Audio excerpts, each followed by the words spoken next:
అందరూ ఉన్నా ఎవరూ లేరన్న నీ ఆవేదన నాకు తెలుసు. నువ్వు పడుతున్న కష్టం, పడుతున్న అవమానాలు అన్నీ నా దృష్టిలో ఉన్నాయి. కాని ఒక్కటి గుర్తుంచుకో, చీకటి తర్వాత వెలుగురాక తప్పదు.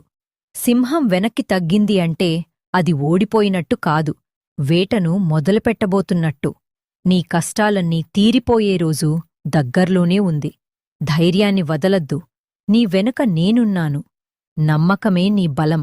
ఈరోజే నీ కష్టాలన్నీ నా పాదాల దగ్గర వదిలేయ్. నీకు నా తోడు కావాలనిపిస్తే కామెంట్ బాక్స్లో ఓం దున్ దుర్గాయై నమః అని రాసి నీలాగే బాధలో ఉన్న మరో నలుగురికి ఈ సందేశాన్ని పంపించు. నువ్వు ఇచ్చే ధైర్యం నీకు రెట్టింపు సంతోషాన్ని తెస్తుంది. వెళ్ళు, విజయం నీదే. నీ ఇల్లు, నీ మనసు ప్రశాంతతతో నిండిపోవాలని దీవిస్తున్నాను.